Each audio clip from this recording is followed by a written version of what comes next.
হে আমার ইমানদার বিশ্ববাসী, তোমরা শোনো, নিশ্চয়ই প্রথম ঘর আমার ঘর।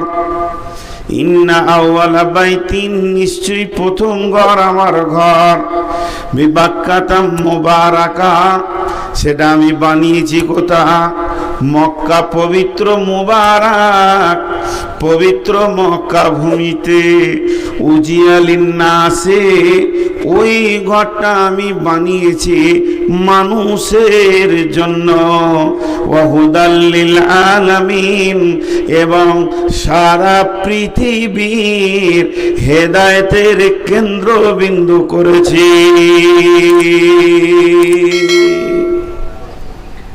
চারটা পাঁচটা কথা এখানে ঢুকে গেল, আমি এগুলোকে একটা একটা করে আপনাদের সামনে ভাঙিয়ে দেবো। প্রথম নম্বরে ঢুকলো ঘরটা প্রথম তৈরি। তাহলে কি আল্লাহর ঘরের প্রয়োজন আছে?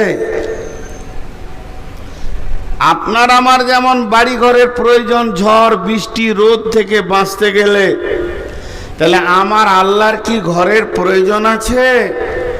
আল্লাহর কি বিছানার প্রয়োজন? আল্লাহর কি খাটের প্রয়োজন? না। রব্বুল আলামিন আছেন কোথায়? আর রহমান আরশে ইস্তাওয়া, আমার রব আরশের মধ্যে রয়েছেন, সেখানেই তিনি সমাসীন। তবে তিনার কোনো ঘরের দরকার নাই। মানুষের যেমন বস্তুর প্রয়োজন, আমার রবের কোনো প্রয়োজন নাই। প্রয়োজন শব্দটা রবের সঙ্গে লাগবে না। তিনি নিজেই বলেছেন আল্লাহুস সামাদ, ওই আল্লাহ অপ্রয়োজন, কোনো তাওয়াক্কা করে না, কোনো মুখোপেক্ষী নাই, মানুষের মুখোপেক্ষী নয়, বস্তুর মুখোপেক্ষী নয়। সারা পৃথিবী সাজদা করলে আল্লাহ আল্লাহ, সারা পৃথিবী সাজদা ছেড়ে দিলেও আল্লাহ আল্লাহ, সারা পৃথিবী আল্লাহর বিরুদ্ধে চলে গেল আল্লাহ আল্লাহ। এই জায়গাটা আল্লাহর কেউ কমাতে বাড়াতে পারবে না। অতএব আল্লাহর কোনো বস্তু বা ঘরের প্রয়োজন নাই। আল্লাহ এতটুকুই বললেন, ওই ঘরটা আমি রাখলাম, ওই ঘরটা আমি বানালাম উজিয়ালিন নাসি, মানুষের জন্য। বিবাক্কাতাম মুবারাকা, পবিত্র ভূমি মক্কাতে। এই ঘরটা আমার ঘর, কিন্তু মানুষের জন্য। ঘরটা আমাদের জন্য, ঘরটা আমাদের জন্য। আল্লাহর ঘর, কিন্তু জন্য আমাদের, প্রয়োজনটা আমাদের। ওই ঘরটা আমরা ব্যবহার করব। একটা উদাহরণ দিব। আপনাদের এই চুয়াপুকুর, এটা কোন পঞ্চায়েত? জি,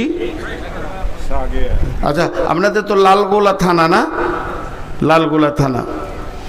তো লালগোলা থানাটা যতটা বর্গ কিলোমিটার হোক, লালগোলা থানাটা যতটা বর্গ কিলোমিটার হোক, লালগোলা থানার অফিসটা কি অত বড়? অফিসটা তো 1-1.5 বিঘে হয়তো জুড়ে আছে, কি 2 বিঘে জুড়ে। কিন্তু আমি যদি বলি এই জায়গাটা লালগোলা, এটা মুর্শিদাবাদ, এটা লালগোলা, বলা ভুল হবে না। কেন? ওই জায়গাটা অফিস করলো, এই জায়গাটার একটা সীমারেখা দিয়ে বলা হলো তোমরা লালগোলা থানার অধীনে। কেন অফিসটা কেন করা হলো? অফিসটা যদি নাই থাকতো, ওই ঘরটা যদি নাই থাকতো, কি চলতো না? চলতো। কিন্তু অফিসটা বানানোর কারণ, আপনার অভিযোগ, আমার অভিযোগ, আপনার আমার কোনো বিপদ, কেউ মেরেছে, কেউ জুলুম করছে, ওই অফিসে গিয়ে আমি অফিসারকে বলবো, তেমনি সারা পৃথিবীতে অগণন আল্লাহর বান্দা এসে গেছে। আমার রব দেখছেন, আমি তো আমার বান্দাদেরকে পৃথিবীর মাটিতে পাঠাবো। তারা সেখানে যাওয়ার পর তাদের একটা জায়গা দরকার হবে, তারা তাদের রবের কাছে যে চাইবে, তাদের রবের কাছে কাঁদবে, তার জন্য তাদের একটা ঘর দরকার। যে ঘরটার কাছে গিয়ে তারা রবের দরবারে পৌঁছিয়েছে এটাই তারা ভাববে, কিন্তু তারা চাইবে, দরজা ধরে চাইবে, তওয়াফ করে করে চাইবে। এর জন্য আমি ঘরটা বানালাম, উজিআলিন নাসি লাল্লাযী বিবাক্কাতাম মুবারাকা, পবিত্র ভূমিতে হুদাল লিল আলামিন, এবং সারা পৃথিবীর হেদায়েতের কেন্দ্রবিন্দু বানালাম।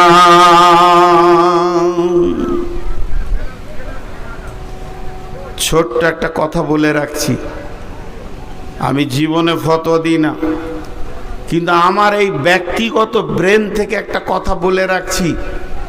আমি যতটুকু উপলব্ধি পেয়েছি, খালি জেনে রাখবেন, একটা কথা বলছি, সেটা মুখস্থ করেলেন, ব্রেনে ভরেলেন। কাবার যে মুসাল্লাটা আছে, কাবার যে মুসাল্লাটা আছে, ওই মুসাল্লায় যে ইমাম, কিয়ামত পর্যন্ত যত ইমাম আসবে, আল্লাহর রহমতের সহি আকীদার আসবে, আল্লাহর রহমতের সহি আকীদার আসবে। খালি একবার ফলো করবেন তিনি কেমন করে চলছেন। কেন? আল্লাহ কোরআনে বললেন যে আমি এই ঘরটাকে বিশ্বের মানবের হেদায়েতের কেন্দ্রবিন্দু বানালাম, সহি আকীদা বানালাম, সহি ঈমান বানবে, এই জায়গায় আসবে, তারা বিশ্ব সম্মেলনে হাজির হবে। তাহলে এই ঘরটার মূল্য কম নাই। একটু আগিয়ে যাই। ফিহি আয়াতুম মাকামু ইব্রাহিম, ফিহি আয়াতুম মাকামু ইব্রাহিম। আল্লাহ বলছেন, আয়, তোদেরকে আমি দাওয়াত দিয়েছি, আয়, কিন্তু তোরা ওখানে এসে কি দেখবি? এটা কালো ঘর, জি না, সেটা দেখার কথা বলেননি। তবে যেটা দেখার কথা আল্লাহ বলছেন, ওই কাবার চত্বরের ভিতরে একটি জিনিস দেখবি তোরা, যেটা দেখার জন্য ডাকছে। সেখানে রয়েছে মাকাম ইব্রাহিম। এতগুলি নবী চলে গেল, কম বেশি 1.5 লক্ষ নবী গেল, 1,24,000 গেল, যে যা বলবে বলুক না কেন, হযরত আদম থেকে নিয়ে শেষ নবী পর্যন্ত এতগুলো নবী গেলেন, এতগুলো রসুল গেলেন, কোন নবী বা রসুল ওই জায়গাতে কাবার চত্বরে জায়গা পেল না, তাকে স্থান দেওয়া হলো না, তার নামে কোনো রেজিস্ট্রেশন হলো না, কোনো একটু জায়গা দেওয়া হলো না। এটা মুসার জায়গা, ঈসার জায়গা, হারুনের জায়গা, দাউদের জায়গা, এটা নবী সুলাইমানের জায়গা, নবী সলেহের জায়গা বলা হলো না। একটা নবীকে কেন্দ্র করে বলা হলো ফিহি আয়াতুম মাকাম ইব্রাহিম, যেটা কাবার দরজা, ওই দরজার সামনে রয়েছে ইব্রাহিমের জায়গা।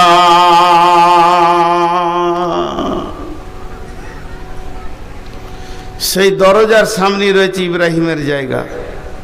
এটাকে নিয়ে দু কথা বলবো। চুয়াপুকুরের যুবকরা এখন উঠে লেগেছে মসজিদকে কি করবে, মানে নতুন মসজিদ নয়, পুরাতন মসজিদকে ভেঙে আবার নতুন নির্মাণ দেবে। আলহামদুলিল্লাহ, ভালো কাজ এবং এটা খুশির কাজ। এটা আনন্দের কাজ এবং নেকির কাজ, সব মিটে গেল।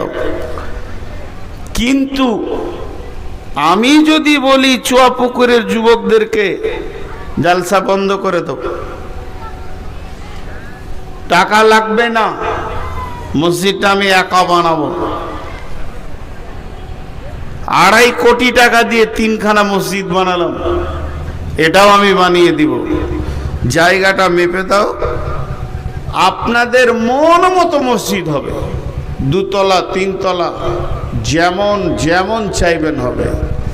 কিন্তু শর্ত হচ্ছে একটা, যেটা ইমামের মেহরাব হবে, ওই মেহরাবের সামনে 5 কি 7 ফুট বাই 7 ফুট জায়গাটা আমার ব্যক্তিগত থাকবে। কেউ মেনে নিতে পারবে? কেউ মেনে নিতে পারবে? মুখ খুলেন, পারবে না।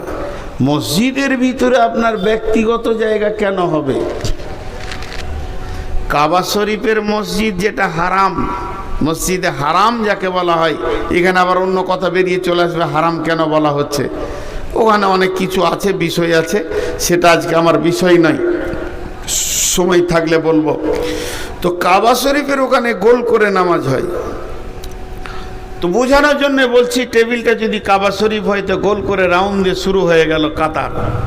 এই কাতার চলতে চলতে চলতে চলতে ধরেন 150-200 মিটার 300 মিটার চারিদিকে, আবার কোনো কোনো দিকে বেশি আছে, কমও আছে। কেউ কেউ বলেন কতগুলো মানুষ একসঙ্গে ওপরে নিচে সিঁড়িতে যত জায়গায় মুসল্লা দেওয়া আছে, দাগ দেওয়া আছে, যতটা পরিমাণে বাইরে ভিতরে চত্বরে করে একসঙ্গে কতগুলি লোক নামাজ পড়তে পারবে ওখানকার। এটা তো কোরআন হাদিসের কথা নয়, এটা ইঞ্জিনিয়ারদের কথা। ইঞ্জিনিয়ারদের কথা যে কতটা মসজিদটা বড়, 1 থেকে 1.5 কোটি লোক নামাজ পড়তে পারবে, 1 থেকে 1.5 কোটি লোক নামাজ পড়তে পারবে। আর ওই 1.5 কোটি, আমার আইডিয়াতে আমি বলছি, কাবাটা 15-20 ফুট 20 ফুট 20 ফুট 20 ফুট, মানে এতটা চওড়া, অতটাই চওড়া, মানে বর্গ আকার কাবাটা। এদের উত্তর দক্ষিণও 20 ফুট, পূর্ব পশ্চিমেও 20 ফুট। তাহলে এই বর্গ আকার ঘরটা, তার যেটা দরজাটা পূর্ব দিকে আছে, আল্লাহর ঘরের দরজাটা পূর্ব দিকে আছে। আর ওই দরজার পাশেই একদম কাবার গা লাগা ওই জায়গাটা হলো ইব্রাহিম আলাইহিস সালামের জায়গা। আবার ওটাকে দেখতে বলছেন, কে বলছেন? আমি লয়, আল্লাহ। আমি যদি বলি তাহলে আপনি আমার কথাটা নিয়েন না, কিন্তু আল্লাহ বলছেন। কি বলছেন? ফিহি আয়াতুম মাকাম ইব্রাহিমা, ওখানে একটা নিশানা আছে। নিশানা মানে নিদর্শন। সূর্য উঠে ডুবে, এটা একটা নিদর্শন। রাতের পরিবর্তন, দিন রাতের পরিবর্তন, আল্লাহকে পাওয়ার নিদর্শন। আসমান মাথায় আছে, একটা নিদর্শন। আয়াত মানে নিদর্শন। জমিনটা আল্লাহ বানিয়েছেন, এটা একটা নিদর্শন। আল্লাহর যতগুলি নিদর্শন আছে, এই নিদর্শনের ভিতরে ফিহি, ওই কাবার ভিতরে আয়াতুম, এমন একটা আল্লাহ নিদর্শন রেখেছে, একটা নবীকে কেন্দ্র করে, তার দিকে যেন মানুষের নজরগুলো চলে যায়। মাকাম ইব্রাহিমা, ইব্রাহিমের জায়গা। আবার ইব্রাহিমকে কত আল্লাহ সম্মান দিলেন, তার নামটা কোরআনে উল্লেখ করে দিলেন। শুধু এই পর্যন্ত নয়, ইব্রাহিমের পদচিহ্ন একটা পাথরের উপরে উনি দাঁড়িয়ে কাবার তামির দিয়েছেন, কাবাকে গেঁথেছেন। যত কাবা উপরে উঠেছে, আল্লাহর কুদরতে পাথর উঠেছে, সেই পাথরটা আজও কাবার চত্বরে আল্লাহ রেখে দিলেন। এটাও নিদর্শন, নিদর্শন। হে মসজিদ বানানেওয়ালা, হে মসজিদ ময়নেওয়ালা, হে মসজিদের তামির দেনেওয়ালা, একবার ইব্রাহিমের নিদর্শনের দিকে খেয়াল কর। আকবার। আল্লাহ কত সম্মান বাড়ালেন, ফিহি আয়াতুম মাকাম ইব্রাহিম। ইব্রাহিম চলে গেলেন, ইসমাইল চলে গেলেন, সব নবী শেষ। ঈসা নবী চলে গেলেন, শেষ নবী এলেন, শেষ নবী। শেষ নবীর সাবে মেরাজ হলো। আমি লম্বা ঘটনাকে শর্ট করছি। সাবে মেরাজে 5 ওয়াক্তের নামাজ এলো। সলাত যখন পেলেন তো মদিনা মানওয়ারায় বিশ্বনবী যখন গেলেন তখন কেবলা ছিল কোন দিকে মুখ করে নামাজ পড়তে হতো। আজকে বর্তমানে ফিলিস্তিনে যে মসজিদে আকসা রয়েছে এইটা ছিল প্রথম কেবলা, ওই দিকে মুখ করে নামাজ পড়তে হতো। আর ওই দিকে মুখ করে নামাজ পড়তে পড়তে আসরের নামাজের সময় আবার আল্লাহ ঘুরিয়ে দিলেন, তোমরা ওই দিকটা ছেড়ে দিয়ে মক্কার কাবাকে কেবলা করে লাও। লম্বা ঘটনা আছে। 2 রিকাত নামাজের দ্বিতীয় রিকাতে আল্লাহর রসুল রুকুর হালাতে ছিল ফিলিস্তিনের দিকে, মসজিদে আকসার দিকে। আর জিবরাইল আমিন কানে কানে বলে দিলেন যে আল্লাহ রসুল আপনি এবার আছেন তো ধরেন ওটা উত্তর দিক হবে, মদিনা থেকে আছেন তো উত্তর দিকে, হয়ে যান দক্ষিণ দিকে। আল্লাহ রসুল উঠে দাঁড়িয়ে গেলেন, আল্লাহ আকবার আর বললেন না। সাহাবীরা রুকুর হালাতে আছেন, কাতারকে ফাড়তে ফাড়তে ফাড়তে ফাড়তে গিয়ে শেষ কাতারে ওই দিকে মুখ করে রুকু করে নিলেন। আর সাহাবীদেরকে বলে তোমরা ঘুরে যাও, পুরা কাতার আপনাদের মসজিদে ছিল এই দিকে, হয়ে গেল এই মুখে, দরজা মুখে হয়ে গেল। আসরের নামাজে এই ঘটনাটা ঘটেছিল মদিনা মানওয়ারাতে। তারপরে যখন কেবলা হয়ে গেল কাবাটা, এই যেটা বর্তমানে আছে মক্কাতে, আল্লাহ রসুল এবার সফরে এসছেন, উমরাতে এসছেন, হজে এসছেন, নামাজ পড়বেন, কেবলাকে সামনে রেখে নামাজ পড়বেন। তো মুসল্লাটা হাতে নিয়েছে, দেখেন কত মজার কথা। মুসল্লাটা হাতে নিয়েছে, হাতে নেওয়ার পর কোন দিকে বিছাবো গো, কোন দিকে বিছাবো আর কোথা বিছিয়ে নামাজ পড়বো আমি? এ তো চারিদিকে নামাজ হবে। এবার আমাদের রমজানে যে উমরায় গিয়েছিলাম, হোটেলটা যেদিকে ছিল পূব দিকেই নামাজ পড়ে এলাম। সূর্য উঠছে ওই মুখী নামাজ পড়ছি, কারণ হোটেলটা পশ্চিম দিকে ছিল কাবার। তো কোন দিকে বিছাবো? এটা কাবা, কাবার পশ্চিম থেকে পূর্ব দিকে নামাজ হবে, পূর্ব থেকে পশ্চিমে হবে, উত্তর থেকে দক্ষিণে হবে, দক্ষিণ থেকে উত্তরে হবে, চারিদিকে হবে। এখন সাহাবীদের ভিতরে বিশ্ব নবী প্রশ্ন করছেন, ওগো তোমরা বলো আমি আজকে মুসল্লাটা কোন জায়গায় রেখে নামাজ শুরু করব, ইমামতি করব? সাহাবীদের যার যেমন ছিল সে তা বললেন, কিন্তু হযরত উমারকে জিজ্ঞেস করলেন, উমার রে তুমি একটু বলো আজকের দিনে আমি মুসল্লাটা কোন দিকে রাখবো? হযরত উমার বললেন, ইয়া রাসূলুল্লাহ আমার বলতে 2 মিনিট লাগবে। বলছে বলো।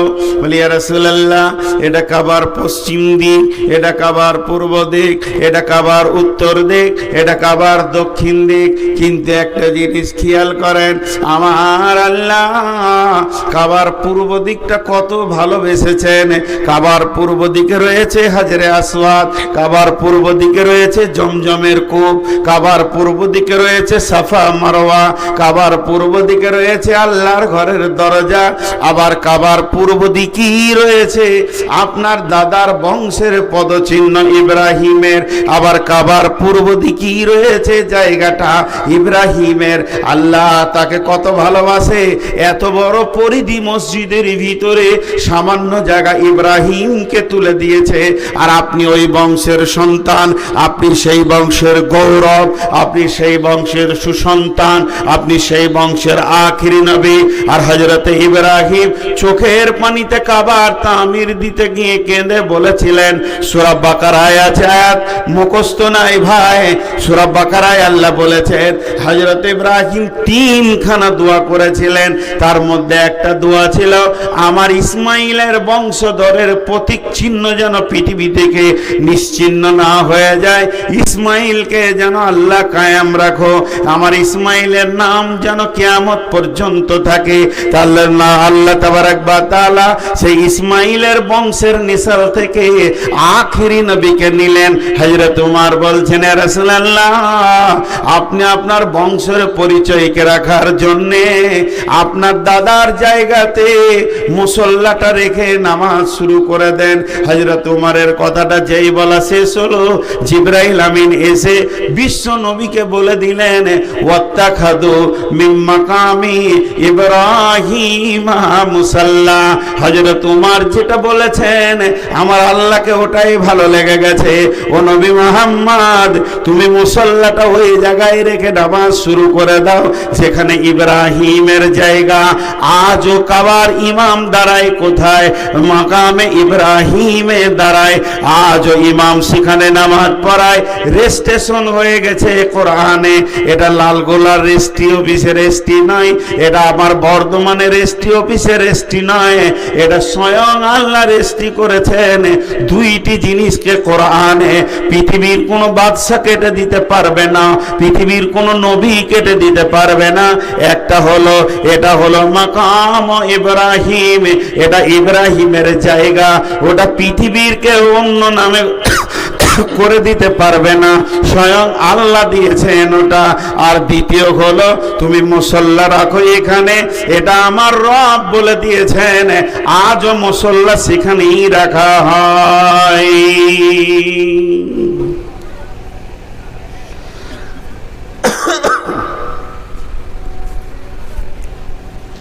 আজও রাখা হয়। মাঝে একটা ছোট কথা বলে নিব, মনে খারাপ কিছু লিয়েন না, ক্ষমা চেয়ে বলছি হাত পাগুলো ধরে। উমরা যদি করেন তো এই খেপার সঙ্গেই যেন, এইটুকুই বলে রাখলাম। বিজনেসম্যান যদি মনে করেন তো করে নিতে পারেন, বিজনেসের নিয়তে নামিনি। ইতিহাস যেগুলো বলি ওখানে ওইগুলোই দেখিয়ে দিই, এইটা মাকামে ইব্রাহিম। তো যাই হোক, যে কথা আপনাদের সামনে বলছিলাম, তা আল্লাহ আবার ওইটার কথা কোরআনে তুলে কি বললেন?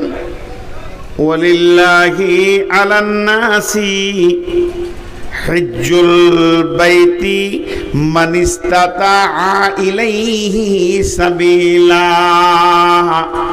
হে বিশ্ববাসী রে, হে বিশ্ববাসী রে, আমি তোমাদের দাওয়াত দিলাম, আমার ঘরে তোমরা এসো, আমার ঘরে তোমরা এসো। যদি তোমাদের ইস্তাতাত আমার ঘরে পৌঁছানোর ক্ষমতা হয়ে যায়, হে আমার গোলামের দল, তোমরা আমার ঘরে এসো, এসো। তাহলে ওখানে ডাকলেন কেন? এইগুলো দেখবেন। এগুলো দেখলে কি হবে? আপনার জজবা বাড়বে, ইমানি জজবা। তো যাই হোক, মুফাসসিরিনদের মত হচ্ছে হযরত ইব্রাহিম আলাইহিস সালামকে এত সম্মান দেওয়ার কারণটা কি? যে যত নবী এসেছিলেন সব থেকে বেশি ইব্রাহিম আলাইহিস সালামকে পরীক্ষা করা হয়েছিল। 113 বার পরীক্ষা করা হয়েছে। আর প্রত্যেকটি পরীক্ষাতে উনি স্কলার ছিলেন। তার মধ্যে 13 বার কঠিন, তার থেকে কঠিন 3 বার। সেই 3 বারের ভিতরে একটা বার হচ্ছে ছেলের গলাতে, বাচ্চার গলাতে ছুরি দেওয়া। কোরআন বলছে, এটা সহি জয়ীফের নাই। জি, সন্তানের গলাতে একবার ভাবেন তো, আপনি আপনার বাচ্চাটাকে সামনে রেখে, বেটা সৌ তো তোমাকে জবাই করব আমি আল্লাহর জন্যে। এই পরীক্ষাগুলো তিনার উপরে হয়েছিল, এই জন্যে এই সম্মান। তা আমি আপনাদের সামনে এই ইতিহাসটা কেন দিলাম? আজকে আপনারা সেই ইতিহাসে নামতে চলেছেন। আমার নসিবই খারাপ। ওই চাওয়াল, আপনি উঠেন, আপনি উঠেন, দাঁড়ান, দাঁড়ান। একদম বাইরে যান, খুব শিয়ানা মালুম, ভাবছি হয়তো দেখতে পাই নাই। আমার কাজই ওই সোজা লালগোলা স্টেশন, নাহলে বহরমপুর। তো এটা হলো একটা ছোট্ট ইতিহাস বললাম। কেন বললাম? বিভিন্ন জিনিসকে নিয়ে মতান্তর হয়েছে, বেশ কিছু জিনিস নিয়ে। মসজিদ পৃথিবীর প্রথম কোনটা? কেউ বলছে কাবাটা, কাবার তো কেবলা, ওখানে যে মসজিদ আছে মসজিদটার নাম হারাম, মসজিদটা গোল, বলছে এইটা প্রথম। আর একটা দলিল এসছে পৃথিবীর প্রথম মসজিদ হচ্ছে মসজিদে নববী। কিন্তু আরো একটা দলিল আছে, এই রসুলের কমপ্লিটলি ইসলাম যখন এসেছে তখনকার প্রথম মসজিদ মসজিদে কোবা। নানা রকম কথা। যাই হোক, মসজিদ বিশ্বনবী বানিয়ে গেছেন, বিশ্বনবী বানিয়ে গেছেন। আল্লাহ বলছেন বিসমিল্লাহির রহমানির রহিম, ইন্নামা ইয়ামুরু মাসাজিদাল্লাহি মান আমানা বিল্লাহি ওয়াল ইয়াউমিল আখিরি ওয়া আকামাস সালাতা ওয়া আতাজ যাকাতা ওয়া লাম ইয়াখশা ইল্লাল্লাহ ফাআসা উলাইকা আইয়াকুনু মিনাল মুহতাদিন। মাঝে একটা কথা ছাড়া গেছে বলেনি, এই কাবাটা অনেকবার বানানো হয়েছে, কিন্তু একবার দুবার নয়, অনেকবার অনেকবার। আদমের জামানায় হয়েছে, সব নবীর জামানায় ওটাকে, মানে আপনারা যেমন মসজিদকে বানাচ্ছেন এইভাবে বানানো হয়েছে। শেষ নবীর জামানাতে হয়েছে, শেষ নবীর বাচ্চা অবস্থায় হয়েছে, ইতিহাস আছে। তো বিভিন্নভাবে বানানো হয়েছে। তো তার মধ্যে আল্লাহ এবার কি বলছেন, যারা মসজিদ বানাবে তাদেরকে বলছেন, আপনাদেরকে একটা ছোট্ট করে কথা জিজ্ঞেস করি, একটু হালকা আওয়াজে উত্তর দিবেন, চিল্লাতে হবে না, যাতে করে আমি বুঝতে পারবো যে আপনারা মন দিয়ে শুনছেন। সেটা হচ্ছে যে মসজিদ ভাঙা গোনা না নাকি? ভাঙা মসজিদ ভাঙা গোনা না নাকি? কোনো উত্তর পেলাম না। আচ্ছা, আপনারা চুপ করে আছেন কি করে? ধৈর্য আছে বাবু, কথা বলছেন না কেন? আরে ভাই, আপনারা যদি কথা না বলেন আমাকে কেমন লাগবে? আমি যদি আপনার কথার উত্তর না দিই তো আপনাকে কেমন লাগবে? মসজিদ ভাঙা গোনা না নাকি? গোনা। আর বানানো নেকি, এটাই আমরা জানি। তামির, ইন্নামা ইয়ামুরু, ইয়ামুরু শব্দের অর্থ হলো মসজিদের কল্যাণকর হবে ওরা, কল্যাণকর, ভালাই করবে, দেখভাল করবে, বানাবে শব্দ লয়। তাহলে প্রয়োজনে ভাঙতে হবে, তখন ভাঙলে নাকি? আবার গড়তে হবে, গড়লে নাকি? এখন এই মসজিদটা ভাঙতে হবে, অর্ডার হয়েছে, টাকা পয়সা হয়ে গেছে, মাল এসে গেছে। জি, আমাদের এলাকায় আমি যে মসজিদ করলাম তো দুইটা মসজিদ, তিনটা মসজিদ ভেঙেই বানানো হলো। তো একটা জিসিবিকে বললাম যে ভাই মসজিদটা কালকে ভেঙে দাও, বলছে ওই কাজ কি আমি করি? ওকে আর কি বুঝায়? অনেকবার বললাম তুমি যা নেবে নেবে, খালি ভেঙে ট্র্যাক্টরে তুলে দাও। না হুজুর, আপনি যা বলবেন সব করব, কিন্তু এই কাজ করতে পারবো না। ওর ধারণাটাই খারাপ। মসজিদ ভাঙলে নাকি? এখন যদি মসজিদটা ভাঙতে হয় লিভার খরচা হবে 20,000 টাকা, কিন্তু যুবকরা বলছে না আমরা ভেঙে নিব, কাউকে দিব না। এবার যদি ধীরে ধীরে ভাঙেন তো অনেক মাল পেয়ে যাবেন, খবরদার জিসিবি দিয়ে ভাঙবেন না, ধীরে ধীরে ভাঙবেন তো ইট অনেক পেয়ে যাবেন, অনেক মেটেরিয়ালস পেয়ে যাবেন। তো এবার কোন মসজিদ ভাঙলে নাকি ভাঙা হয়ে গেছে, এরপরে করলে নাকি তখন আবার ভাঙলে গোনা, আবার এখন না ভাঙলে গোনা। ভাইরা আবার না ভাঙলে গোনা এটা নয়, না ভাঙলে আপনি নেকিতে শরীক হতে পারলেন না। তো আল্লাহ তাবারাক ওয়া তাআলা ভাষাটা ব্যাপক শব্দে বলেছেন, অনেক একটা শব্দে ব্যাপক অর্থ রয়েছে। ইন্নামা ইয়ামুরু মাসাজিদাল্লাহি, নিশ্চয়ই ওই লোকেরা আল্লাহর মসজিদের দেখভাল করবে, তারা দায়িত্ব নেবে, তাদের উপরে দায়িত্ব থাকবে, তারা মসজিদের চিন্তা চেতনায় মগ্ন থাকবে, মসজিদকে ভালোবাসবে।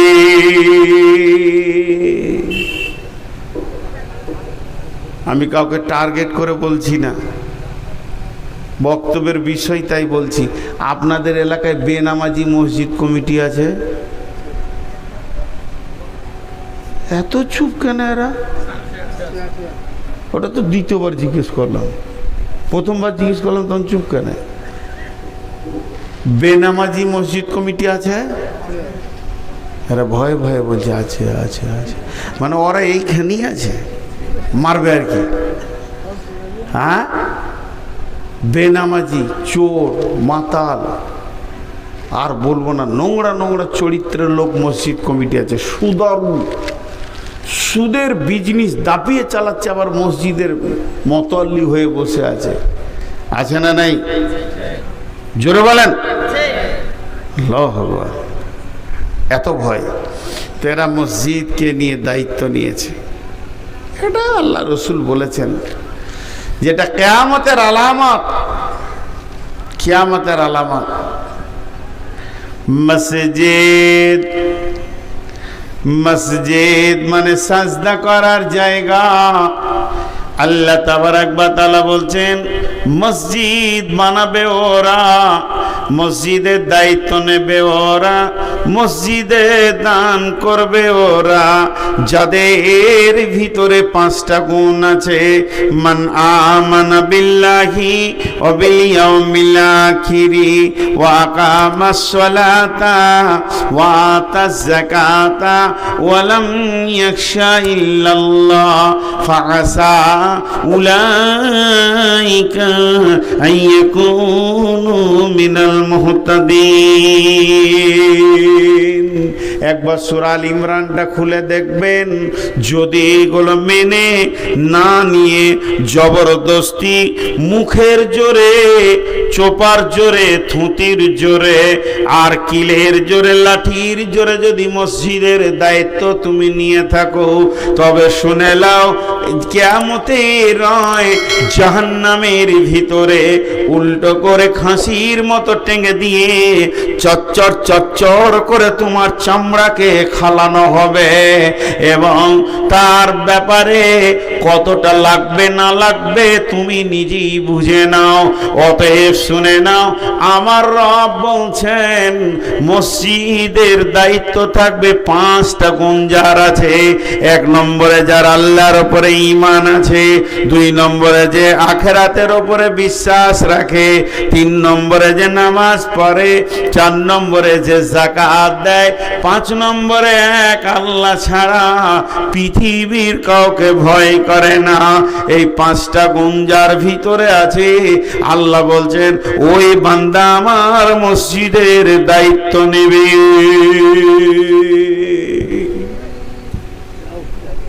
জি মারবে বলছে নাকি লাঠি? মারিয়েন না গো। কতক্ষণ হলো? আধা ঘন্টা হলো।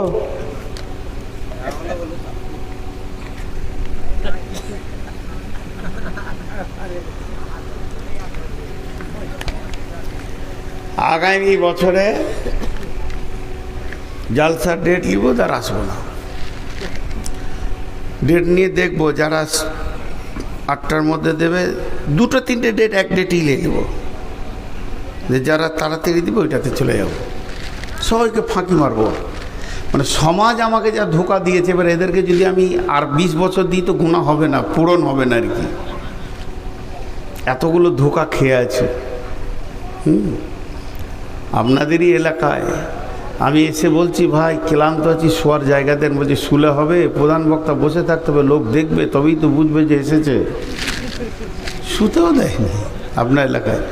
কান ধরেছি, জীবন আর যায় না। 6 বার ফোন করেছে, না বসতে পারবো না। বলছে না স্পেশাল ঘর থাকবে, না বুঝতে পারবো না। আজকে এসিতে ছিলাম। তো যাই হোক, মসজিদে বানাতে গেলে 5টা গুণ থাকতে হবে। সেই 5টা গুণ আমাদেরকে ভেবে দেখে নিতে হবে। আল্লাহর প্রতি ঈমান,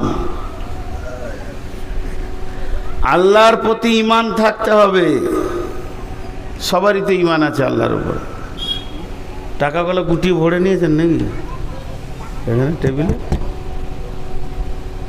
টাকাগুলো কই নিয়ে চলে গেছে?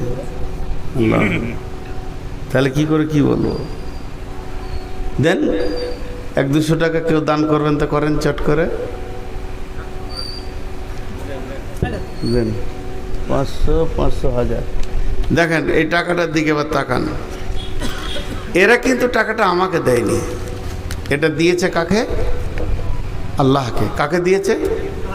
আপনারা আমার সঙ্গে কথা বলেন। এই টাকাটা দিয়েছে কাকে? আল্লাহকে। কোথা ছিলি ভাই এতক্ষণ? আহা, বাড়িতে এত লেটে আসে, আমার দুয়ারই পাইনি তখন থেকে রে।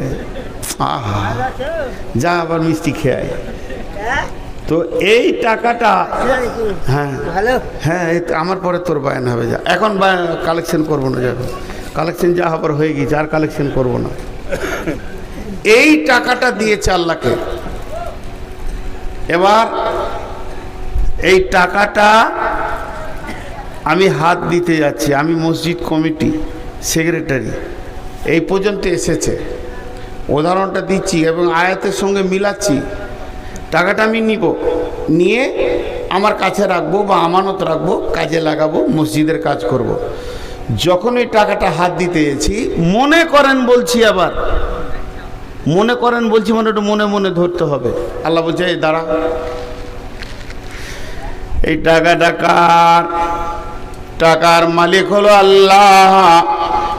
আল্লাহ যখন টাকাটার মালিক, আল্লাহ বলছেন মান আমানা বিল্লাহি, যদি আমার উপরে ঈমান থাকে তবেই তুই আমার টাকাতে হাত দে।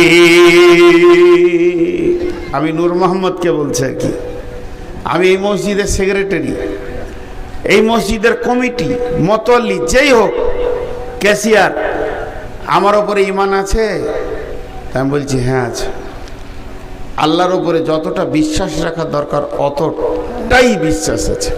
আল্লাহ বলছে দাঁড়া, আর একটু দাঁড়া। ওয়াবিল ইয়াউমিল আখিরি, কঠিন কিয়ামতের দিনে তোর বিশ্বাস আছে কি বল? আবার আল্লাহ আমাকে দ্বিতীয় প্রশ্ন করলেন, কঠিন কিয়ামতের দিনের ব্যাপারে তোর বিশ্বাস আছে কি বল? আমি বললাম আল্লাহ হ্যাঁ আছে। তাহলে কিয়ামতের দিনটার নাম বল। কিয়ামতের নাম কিয়ামত, কিয়ামতের নাম মাহশর, কিয়ামতের নাম ইয়াউম, কিয়ামতের নাম ইয়াউমুল আযীম, কিয়ামতের নাম ইয়াউমুল ফাসল, কিয়ামতের নাম কারিয়া, কিয়ামতের নাম হাক্কা, কিয়ামতের নাম সালা, কিয়ামতের একটা নাম হচ্ছে ইয়াউমুল হিসাব, সেটা হিসাবের দিন। ইয়াউমুল ফাসল, সেটা জুদাইয়ের দিন।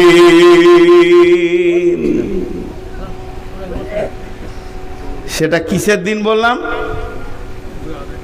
কিয়ামতের দিনটা কি দিন বললাম? হিসাবের দিন। সকলে জোরে বলেন কিসের দিন? তাহলে আপনার সঙ্গে আমি দীর্ঘদিন বিজনেস করছি, আপনি আমার মহাজন, আমি আপনার কাস্টমার, এর হিসাবও হবে। এর হিসাব যখন হবে তখন এই মসজিদের আজকে রাতে কালেকশন হয়েছে 5 লক্ষ টাকা, আর আমি ক্যাশিয়ার মসজিদের টাকা। আচ্ছা ক্যাশিয়ার আবার রাগ করেন না, এখানে যে ক্যাশিয়ার আছে সে আবার রাগ করেন না যেন। আমি টাকাগুলো নিয়ে গিয়ে বাড়িতে রাখলাম, যথারীতি মসজিদের যেমন কাজ করার সেরকম করলাম। আল্লাহ বলছে নিশ্চিত থাক তুই, কেন দেখবেন মাদ্রাসা, অনেকে বলে নূর মোহাম্মদ কেন মাদ্রাসা করেনি। আমি 3 বার মাদ্রাসা করেছি, কেউ জানে না। 3 বার মাদ্রাসা করে 3 বার তুলে দিয়েছি মাদ্রাসা। জায়গাগুলো দেখিয়ে দেব। প্রভাব আছে, কালেকশন করে নিয়ে আসছি। সেক্রেটারি বলছে, ক্যাশিয়ার বলছে, টাকাটা দেওয়ার পর তোমাকে আর দেখতে হবে না, তুমি যা করছো করো। লুটেরা, লুটেরা, ভালো ভাষায় বলে দিচ্ছি, লুটপাট করে খেতে চেয়েছে। 3 বার বেরিয়ে এসছি। এবছরকার রিপোর্ট নেবেন একটা, গ্রামের মাদ্রাসাটা আমার ঘরে দিয়েছে। তো ফেসবুকে দেওয়াতে ছেলেরা ফোন করছে, আমি আবু দাউদ পড়ি, আমি নাসাই পড়ি, আমি ইবনে মাজা পড়ি, আমি মিসকাত পড়ি। কটকলা বলে, চলে আয় রে বাপ, যত আছিস। পরীক্ষা লিচি, কায়দা বুগদাদি পড়তে পারবে না। আবু দাউদের ছেলেকে জিজ্ঞাসা করা হয়েছে, আপনারা যারা আলেম বুঝতে পারবেন, যে বিসমিল্লাহটা তারকিব করো, তো বলছে বাহার পে যার ইসমে মাজদার। আবু দাউদ পড়েছে, যারা আলিম তারা বুঝতে পারলেন এটা কি বললাম। ও ক্লাস 1-এর উপযুক্ত নয়। তাহলে আজকে চুয়াপুকুর মাদ্রাসা, আজকে লালগোলা মাদ্রাসা, আজকে এইরকম যত মাদ্রাসা আছে, চুয়াপুকুর বলছি মানে এটা খারাপ আমি বলছি না, আমি আস্তাগফিরুল্লাহ, মাফ চাইছি, উদাহরণ দিচ্ছি। আজকে আমার মাদ্রাসাটারই কথা বলছি, বছরে 40 লক্ষ টাকা ব্যয় আছে, আর একটা ছেলে আলিফ শিখতে পারেনি। ওই ব্যয়টা আমানত হয়েছে না খেয়ানত হয়েছে? আলেমদেরকে জিজ্ঞেস করব। 22টা একসঙ্গে 24টা ছেলে এলো, মাত্র 3টে ছেলে, তাও তার আবু দাউদ নাসাই পড়ে চলে এসছে। 3টে ছেলে ক্লাস 1-এ ভর্তি হলো। ওদেরকে বোঝানো হলো, বলে হুজুর যে ক্লাসে নেবেন ওটাতেই হবো, আমরা আলেম হতে চাই। আর বাকিগুলো কেটে পড়লো, KP, কেটে পড়। টিকছেন? আমি বলে দিয়েছি 10টা শিক্ষক আছে, 10টা শিক্ষক থাকবে, 3টে ছেলে থাকবে, 3টে। 10টা শিক্ষকের বেতন দিব, 3টে ছেলে থাকবে। অভিভাবকদেরকে বলছি, বিশেষ করে আপনাদের হাতগুলো ধরছি, পাগুলো ধরছি, মাসে 3 বার সুগার চেক করেন। যে ছেলেগুলো কলেজে, ইউনিভার্সিটিতে, মিশনে পড়ছে, তাদের রেজাল্টটা 2 বার পড়ে দেখেন যে আমার ছেলে কত নাম্বার পেয়েছে, খোঁজ নেন। আর যেটা মাদ্রাসায় পড়ছে, খালি অপেক্ষা করছেন যে কবে মাংস ভাত খাবো আর ছেলের মাথায় পাগড়ি লাগবে, কিন্তু আসলে ছেলের ভিতরে কিছু ঢুকছে না, এ খবর আপনি নাই। নিয়ে আসেন আপনার ছেলেকে চুয়াপুকুর মাদ্রাসায়, নিয়ে আসেন আপনার ছেলে কোন মাসে পড়ছে। আমি এখানকার হেড মৌলানাকে দিয়ে আপনার ছেলেটাকে টেস্ট করে দিব, দেখবেন ক্লাস 1-এর উপযুক্ত নয়। তবে সবগুলি কি তা নয়, সবগুলি কি তা নয়। তো আল্লাহ তাবারক ওয়া তাআলা বলছেন যে শোন, সেটা হিসাবের দিন, সেই দিন হিসাব হবে আমানতের খিয়ানতির। কেমন? একবার মাদ্রাসার হিসাবে বসবেন, জি এটা আমার বেটার বাড়ি, এটা আমার মেয়ের বাড়ি, ওটা আমার ছোট বেটা, এটা বড় বেটার বাড়ি বানালাম, আমি আব্বা দাঁড়িয়ে বানালাম। ছেলেরা বিদেশে কাজ করে, বাড়ি বানাতে গিয়ে মিস্ত্রি বলল 20 প্যাকেট সিমেন্ট লাগবে। চলে গেলাম বাস স্ট্যান্ডে, সিমেন্টগুলো একটা গাড়িতে চাপালাম, মেশিন ভ্যানে ভুটভুটিতে চাপালাম। গাড়িওয়ালা বলছে 20 প্যাকেট একসঙ্গে যাবে না, 50 প্যাকেট যাবে না। আমি বলছি পেছনে ঠেলতে ঠেলতে নিয়ে যাব। সেখানে গেলাম, আসলাম, আমার 1 টাকাও খরচা নাই, কারণ বাড়ি থেকে মুড়ি খেয়ে চা খেয়ে গেছে, আবার বাড়িতে এসে রুটি খাবো, কোনো খরচা নাই। যে আমি বাড়িটাকে তিলে তিলে লিভার বাঁচাচ্ছি, তিলে তিলে পয়সা বাঁচাচ্ছি, তিলে তিলে টাকাকে বাঁচিয়ে সুন্দর বাড়িটা বানালাম। আর যখনই মসজিদের দায়িত্বটা আমাকে দিয়ে দিল, আমি এবার ভাউচার বানাচ্ছি। চুয়াপুকুর টোটো ভাড়া হচ্ছে 10 টাকা, আবার ডাউন ভাড়া হচ্ছে 10 টাকা, 10 ব্যাগ সিমেন্টের দাম হলো 4000 টাকা, আর আমার টিফিনের ভাউচার হচ্ছে 550 টাকা। আল্লাহ বলছে আয় হলার মাপবো, কারণ সেটা কিয়ামতের দিন। এর জন্য আল্লাহ কোরআনে বলছে এই টাকাটা তুই হাত দে নূর মোহাম্মদ, যদি তোর কিয়ামতের বিশ্বাস থাকে, তুই জুমার দিনে লোককে হিসাব বুঝিয়ে দিবি। গায়ের লোক বলবে নূর মোহাম্মদ ভালো ছেলে, টাকা মেরে খায়নি, কিন্তু মসজিদের তিলে তিলে হিসাব, এ টাকা ওই লোকগুলির টাকা নয়, ওরা আমাকে দিয়ে দিয়েছে, ওরা আমার কাছে কিয়ামতের দিনে বুঝে নিবে, আমাকে পরিশোধ ওদেরকে করতে হবে। এখন এই টাকা আল্লাহর টাকা, এই নোট 3টে পড়ে রয়েছে আল্লাহর, আমি তার গোলাম, টাকাটা নিতে এলাম। আল্লাহ বলছে ঈমান থাকে তো নে, আখিরাত যদি বিশ্বাস করিস তো তুই টাকাতে হাত দে। কারণ পৃথিবীতে যতবার তুই হিসাব শোনা না কেন মুসাল্লিদেরকে, গাঁওয়ালাকে, এতে আমি আল্লাহ সন্তুষ্ট নয়। কঠিন কিয়ামতের দিনে আমি প্রত্যেকটি মসজিদের ইটের, প্রত্যেকটি সিমেন্টের রডের আমি তিলে তিলে তোর কাছে হিসাব বুঝে নিব। 3 নম্বরে বলছেন ওয়াকামাস সালাতা, তুই নামাজ পড়িস কিনা বল, যদি নামাজ পড়িস তো আমার মসজিদের দায়িত্ব নিবি, নামাজ না পড়লে তোর মতো বেঈমানকে কেমন আযাব দিতে হয় আমি রেডি হয়ে আছি। কারণ জবরদস্তি করে সমাজে নাম নেওয়ার জন্য তুমি মসজিদের মোতাল্লি কমিটি হয়ে থাকবে, আমি আল্লাহ ছেড়ে দিব না, তোমাকে 5 ওয়াক্তের নামাজই পড়তে হবে।